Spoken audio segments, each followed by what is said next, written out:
ఈ మధ్యకాలంలో సినిమా ఈవెంట్లలో పాల్గొనడం అంటే ఇదే మొదటిసారి. దేశానికి దిక్సూచిగా తెలంగాణ నిలబడ్డదంటే అది కేసీఆర్ గారు చేసిన కృషి. యాక్చువల్గా సినిమాలంటే నాకు కొంచెం చాలా పరిచయం తక్కువ, చూడడం తక్కువ. ఈ మధ్యకాలంలో సినిమా ఈవెంట్లలో పాల్గొనడం అంటే ఇదే మొదటిసారి.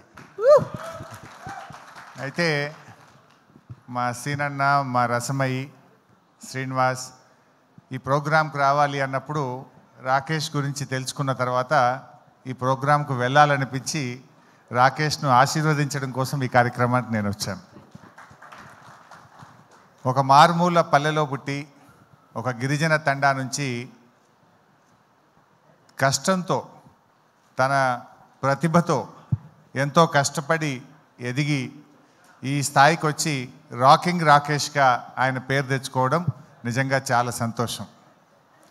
జబర్దస్త్ షోల ద్వారా తెలుగు ప్రజలందరికీ కూడా పరిచయమై చాలా జబర్దస్త్గా రాకేష్ ఎదిగాడు. ఈరోజు రాకేష్ గారు కేసీఆర్ గారి పైన ఒక అద్భుతమైన సినిమా తీయడం నిజంగా చాలా సంతోషం. కేసీఆర్ అంటే ఆయన ఒక చరిత్ర.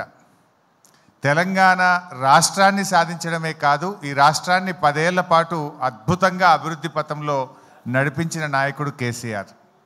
ఇప్పుడే హైదరాబాద్ మీద ఒక పాట పాడారు చరణ్ గారు, సాకేత్ గారు, చాలా చక్కగా పాడారు. I congratulate them. నాకు వారి పాట చూస్తూ ఉంటే ఒక పాత జ్ఞాపకం ఒకటి గుర్తొచ్చింది. రజనీకాంత్ గారు ఒకసారి హైదరాబాద్కి వచ్చినప్పుడు 22 సంవత్సరాల తర్వాత నేను హైదరాబాద్కి వచ్చాను, నేను హైదరాబాద్లో ఉన్నానా న్యూయార్క్లో ఉన్నానా అన్నాడు. అంటే కేసీఆర్ గారు పల్లెల్ని అభివృద్ధి చేశాడు, హైదరాబాద్ను అద్భుతంగా అభివృద్ధి చేశాడు.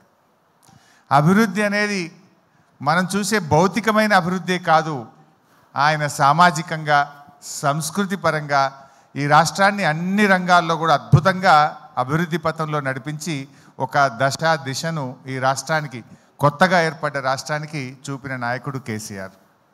నిజంగా ఈరోజు దేశానికి దిక్సూచిగా తెలంగాణ నిలబడ్డదంటే అది కేసీఆర్ గారు చేసిన కృషి. అయితే వారి కృషిని, వారి పోరాటాన్ని ప్రజలకు చూపించే ఒక గొప్ప ప్రయత్నం రాకేష్ చేసినారు. జనరల్గా ఎవరైనా అధికారంలో ఉన్నప్పుడు పవర్లో ఉన్న పార్టీకి సినిమా తీస్తారు, కానీ అధికారంలో లేకపోయినా సినిమా తీశాడే, అది ఆయనలో ఉన్న నిజమైనటువంటి ప్రేమ అనుకోవచ్చు, దమ్ము అనుకోవచ్చు, ధైర్యం అనుకోవచ్చు. బట్ తప్పకుండా రాజకీయాలు వేరు, కేసీఆర్ ఇస్ సంథింగ్ డిఫరెంట్. ముఖ్యమంత్రులు వస్తుంటారు, పోతుంటారు, కానీ తెలంగాణ రాష్ట్రాన్ని సాధించింది మాత్రం ఒకే ఒక్కడు, దట్ ఈస్ కేసీఆర్. అది ఇంకొకరికి అవకాశం లేదు. ఒక చరిత్ర సృష్టించారు. అటువంటి కేసీఆర్ గారి గురించి చక్కగా ఒక మంచి సినిమా తీశారు, చాలా సంతోషం. మరి తెలంగాణ సోయిగల్లోళ్ళు, తెలంగాణ అభిమానులు, కేసీఆర్ అభిమానులు అందరూ కూడా ఈ సినిమాను చూడాలని, రాకేష్ను దీవించాలని చెప్పి నేను మనస్ఫూర్తిగా కోరుకుంటూ I wish you all the best.